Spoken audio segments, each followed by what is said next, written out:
Hello and welcome to episode 12 of Krishnan College. And today we have a very special guest. He's not better than me at basketball, but he's sure an accomplished individual in multiple spheres. He's a Schreyer Honor Scholar, and he was my summer roommate last year. Welcome, Prathamesh Kulkarni. PK, how are you doing? Good, good. How are you, Akshay? Thank you Dude, for having me. good. All right. So, PK, let's just start it off with an introduction. Sure. So before I introduce myself, Akshay, you really can't be lying to your audience.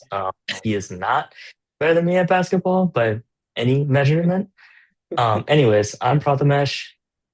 I'm a chemistry major going into my third year at Penn State. And yeah, I've known Akshay since basically the first part of my career in undergrad since freshman year. All right. Awesome. So, I guess let's just start it off with a Penn State question. What drew you to Penn State? Oh, um, in high school, actually, one of my good friends who also came to Penn State, um, kind of was like the reason why I came. I knew a couple people that had already gone through the chemistry department at Penn State, and in addition to that, was a big thing that I wanted to get involved with, and so the combination of the two. Right, like definitely. And what did your application to Schreyer look like as you joined in your second year? Yeah. So, what was it like balancing that application with all your coursework? So for me, because you're right, I applied Schreyer as a second year. I knew of Schreyer when I first applied, but I didn't get accepted in that first round. Um, Instead, I reapplied my second year because, and kind of the whole point behind that was I wanted to get involved with research, and I thought the thesis was something that I really wanted to do. And so that was kind of my like reason. And I had a few good like ideas of what that project could be, like in my freshman year. That so I kind of knew I wanted to be in Shire, and so in my freshman year, I took that time to one explore what potential thesis projects could be.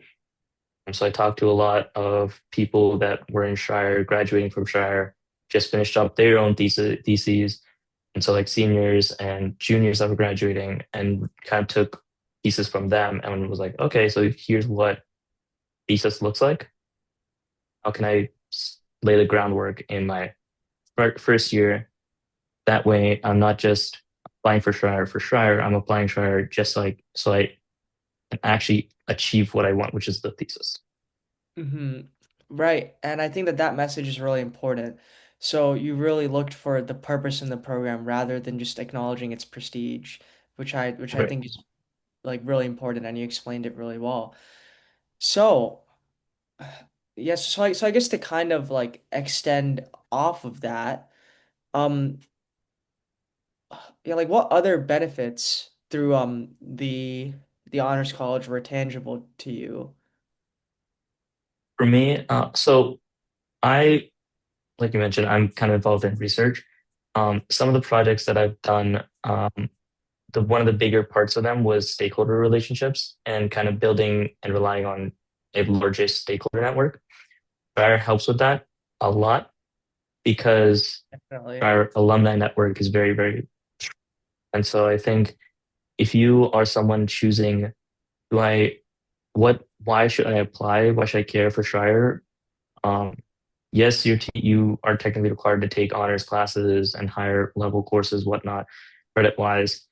But if you know, you just need to figure out where bits and pieces of Schreier's, what it offers that you can take advantage of. And for me, that was the network. And so the Schreier network was the big reason for me.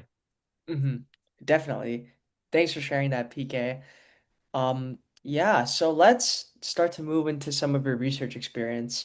How did you navigate Penn State being such a huge school and find a lab that really spoke to your interests so early? Yeah.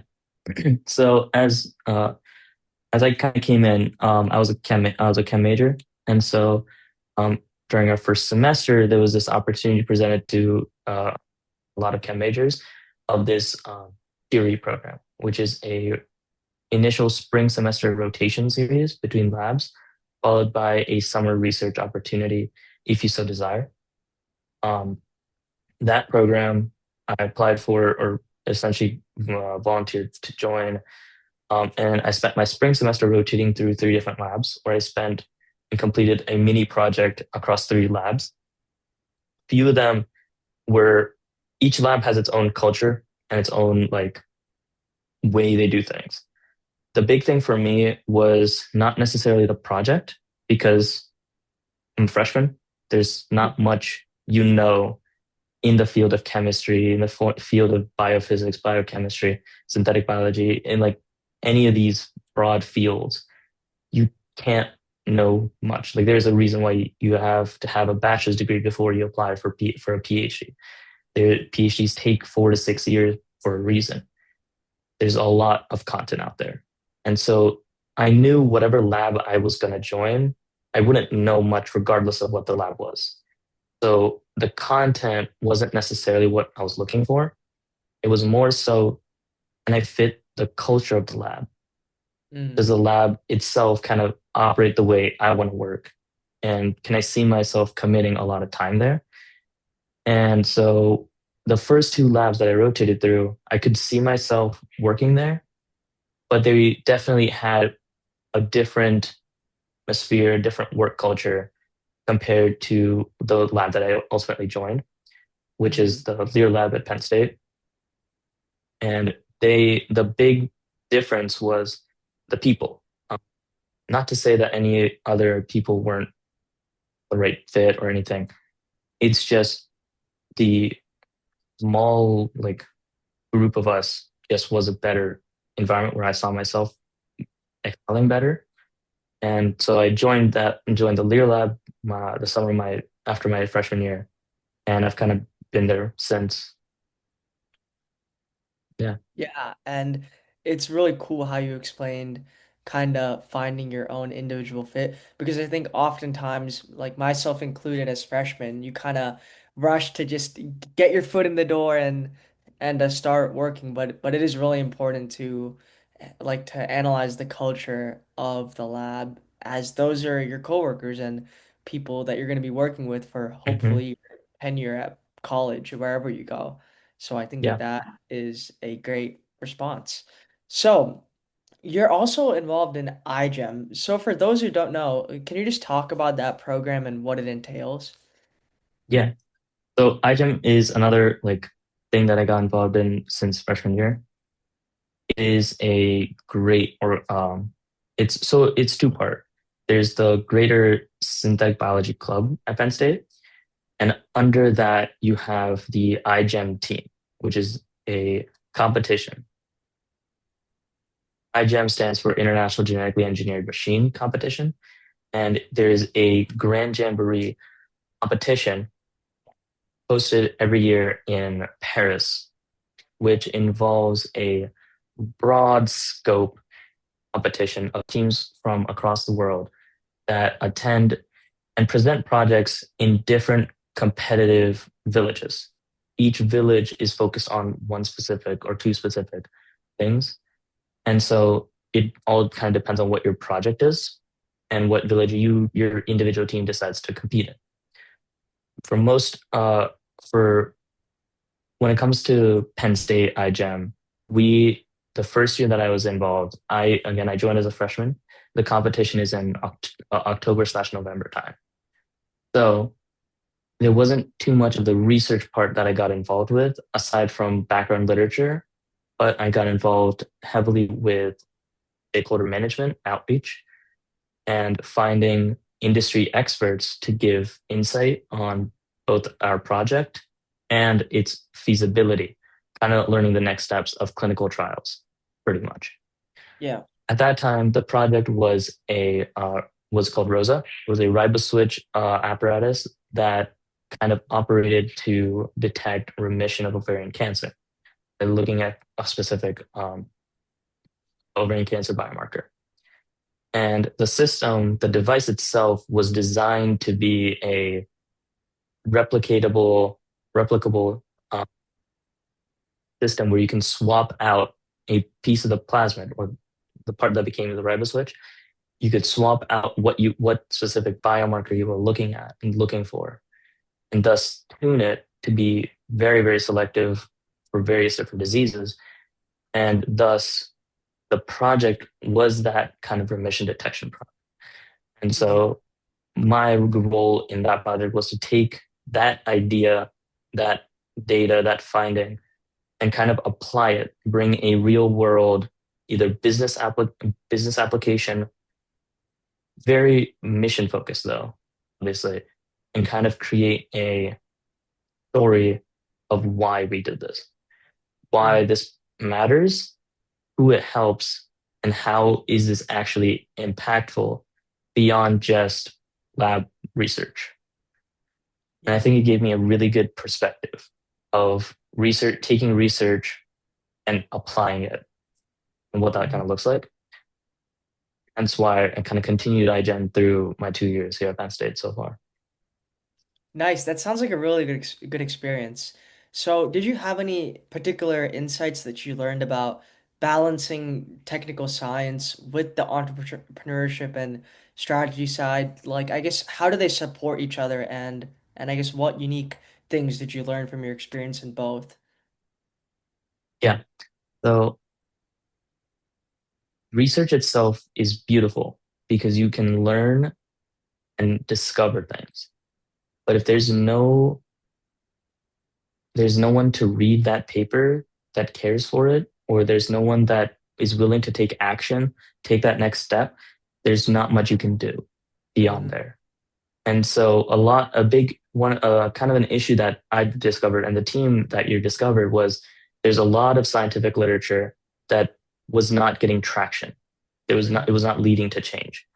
Um, riboswitch technology isn't completely new. It is still developmental for sure, but there was no actionable actions taken yet. So it wasn't as actionable as people thought. And so HP that year was kind of taking, all right, let's be a model of how we can take this lab bench research and apply it. And that application kind of breaks down into an entrepreneurship sense because what Mm. you're taking is you're finding what is the problem, a problem, and what is the micro problem to that. Because you have the macro problem of people, there's this literature that people simply are not taking action on. Why? And if Mm. you and you boil that down and you try to address that micro problem that doesn't necessarily solve that big problem, but it points in the right direction. And that's the entrepreneurship that matters. And when you clearly draw out that line, it's valuable to other people, other researchers, academia. That's when you have impact on stakeholders so they can be like, oh, I see. This is how they thought of it. I can do it better. But because they've done this much and proven that it's valuable, here's how we can go from here to here. And they take that next step. And Mhm. that was one of the biggest insights we had from the Rosa project. And then working on Helios and this year's Titan project or Trident project is it's very much reinforced that. Right. That sounds really interesting. And good luck to the team this year as you guys compete. So it seems like from that experience may have really helped you decide to pursue HESE, which is the Humanitarian Engineering and Social Entrepreneurship Certificate. So, so do you have any, I guess, insights into the experience of pursuing a chemistry major but also fitting in the certificate? And how did you go about um, finding that plan within your schedule? Mhm. Yeah.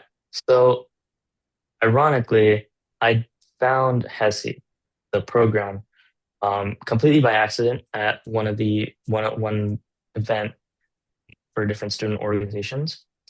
And I talked to the professor, but the one of the important things to me was the impact. So HESE is where you spend both the fall and spring semester working on this project that is designed for implementation in Kenya, but is scalable to other areas of the world. And it is a research focused, mission based entrepreneurship project where it kind of falls into the category of social entrepreneurship. And you try to solve a very, very layered problem with a simple solution Mhm. by using networks of stakeholders and people that you build a really strong connection with and get to know and kind of bring them along, show them this problem exists and collaborate to address that problem.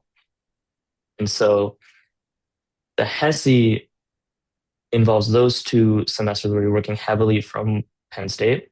You do take, it is course based, but those courses cover like your gen eds like CAS 100, English 202C, or some, and some other gen eds as well. Things like that. The second part to HESE is a Maymester in Kenya, where you implement your project. You develop a plan and you go implement that for either data collection, of experimentation, or implementation to further along the project, right? And then post that, you spend a fall semester on a reflection based on your experience in Kenya and kind of like reflect on your impact and what that kind of looks like and what that means. So it was a very unique program. Certain universities have different variations of such a program,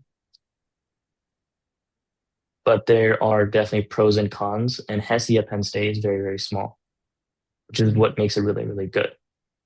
Mhm. Because it's a very small program, you're very tight knit. And so you know everyone else. Like I think it's less than 20 of us this from this last cohort. And it was a very impactful, like there were layers of impact to both myself, to the people that I work with, the stakeholders I work with, and ultimately our project that I worked on had impact in the community as well when we because our project was looking at SDI accessibility in different areas of Kenya and kind of addressing those barriers in a more academic sense was very, very nice for me. Yeah, it seems like that program was definitely something positive to reflect upon. So, thanks for sharing that experience. Really cool. So, I guess kind of shifting gears here, you also find time to be an EMT. So, wow, that's just your time management is definitely through the roof. I saw that last summer for sure. But talk to me about being an EMT. What's that been like? Yeah. So I am an EMT, um, and I work for UHS, University Health Systems at Penn State. And for better or for worse, it is a low call volume service. So you don't necessarily get acuity most of the time unless it's something during a football game, which Mm, is like fortunate, obviously, but unfortunate for the experience part of it. mm, Um, but it is definitely a great spot to like learn what it means to be in emergency medicine. So it's essentially all pre-meds out there should work as an EMT at some point. I do suggest that a lot because it is so different to like when you're actually seeing the patient and then you go transfer them to a hospital because you admit mm, you're managing symptoms. You're making sure they're alive until you get to the hospital, and then it's a transfer of care. Of course, mm. there's strong intervention. There are interventions that you can do. There are very important steps that must be taken. That is the point of an EMT is to extend that window. I've been lucky enough. fortunate enough to work for the past few months for yeah the past few months at university EMS and kind of just experience that both because you see a lot more students, you see more people your own age kind of get in situations that you wouldn't really expect, and yet it's still possible and kind of keeps that like mindset that you don't really know what can happen regardless of all the other things you do. And so taking that moment and being very conscious of what you're doing is kind of what I've learned working in EMS because yeah, it's a Yeah, very good experience. Like you if you want to go into medicine, you should definitely experience that side of it. right. Definitely. And like I know you've told me this before, but what part of Mhm. medicine like do you aim to get into in the future? Yeah. So when it comes to medicine, I'm not too decided on like specific like specialty wise. My goal, I guess, would be to simply succeed as a physician, make sure it is my role and responsibility to be a compassionate point of care for my patient. And so if that means being a physician, that's what that means. If that means being a pharmacist, being some other position, that also is valid. But for me, it's not necessarily the specialty that matters. It at the end of the day, I want to be the person that the patient sees. They know they're getting the right care, and they also have confidence in the knowledge of the care they're getting. Right. That's my goal. Mm, that's a great goal to have, PK. And like it sounds like you're on the right path for sure, just like through all your experiences. So, I guess like going back to the fact that you do have all these diverse experiences, how are you able to balance all of that with a heavy course load and different types of clubs and social activities and research? How does it all come together in a day for you? Is a great question. You figure it out in a moment. Be very, very flexible. Um, and be honest. There are some days where I would spend like like I would have a full decked out schedule planned in the morning, and I might do two out of the seven things I needed to get done, and Hmm. that's just okay. So you want to set the bar high, but you want to be okay with not hitting it because the bar is meant to be the perfect circumstance, and life isn't perfect. Hmm. And so always keeping time because one of the things that I did, which I kind of miss now, freshman year would be a lot more basketball, a lot more social activity. Yeah, Um, and I remember those days. Um, the good old days. yeah. The days when I Um, crossed PK up and hit so many threes. okay. You mean the time you got blocked on Paula courts three Oh, times on nah, one shot attempt? nah. Right. Anyways, no, so yeah, I think just don't be afraid to like load up with classwork, Hmm. but just be honest that if you're busy, you're busy. You don't like it's okay to be busy.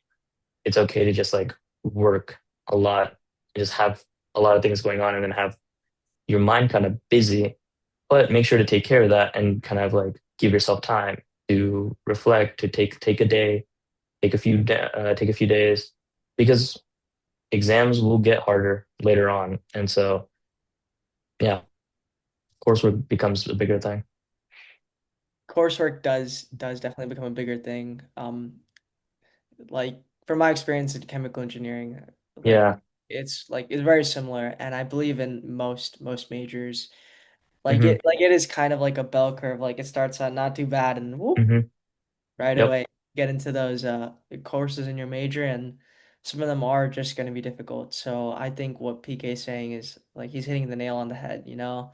You just got to go day by day. And I think what you said about planning out a schedule at the beginning of the day, and then maybe some days like you don't hit everything, but just having a plan is like is definitely really important. Yeah. So so PK, we are nearing the end now. So I have some nice, fun, kind of holistic questions for you. Okay. So so you go back in time and you meet yourself from high school, or you meet some Mhm. of your friends from high school, right? What's one thing that you're telling them to like to help them succeed in the next phase of their life? One thing to help them.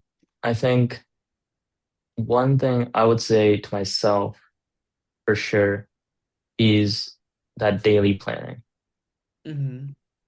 Be organized, create a so what I did was I created this like timeline kind of thing for myself once the semester began of how do I want to get to where I need to be for Mm-hmm. each class and kind of like build that into my schedule. Start that Mm-hmm. earlier. Yeah. I think coming in as a freshman, even if you're under, like, if you don't really know the depth of classwork or the difficulty of your schedule, there are ways to figure out how that looks. There are ways you can find course information off the bulletin if you're at Penn State or other university. You can just look up that course number and then the university, and then you have a pretty decent understanding. But from there, I think keeping that like organization is big. It took me until this year to figure out an organization system that works for me, but definitely should have started that way earlier. Mm-hmm. Right, definitely. And then do you have like any book, podcast, or resource that's kind of helped you shape how you think about um these things? Like Krishnan College, I've heard is really good. But Krishnan um College. Oh, what's that? I don't know. Let me know. Let me know. Um um but it is a I don't know. I mean I was never much of a reader myself, nor a podcast listener. But yeah, That's no, fair. I just don't have any advice there. Totally fair. Um, so I guess kind of like to reframe it, like, do you have any like w ways or resources that you can use to kind of decompress while you go through that planning, or like any like methodology of like when you're overwhelmed and like trying to reset, you have a bunch of things going on. Like do you Play have like an basketball. activity or like basketball? For me, it was basketball or Yeah. sports in general. Yeah. It just became basketball and badminton just because that's one thing I really like to do, and a lot of my friends were into it. And so it just became what I would do when I needed a break. Yeah, I think One, that finding that one thing in college is real useful you for definitely sure. need something. Yeah. Yeah, you need something. Yeah, for sure. All right, PK. Well, thank Eric, you so much for your time today. Do you have any last words before we peace out? we good, we chilling. All right, guys. That it's been Good. episode 12 of Krishnan College. PK, thank you so much for your time today. Thank you all. Thank you, Akshay. And yeah, we'll catch up soon. Sick. See y'all.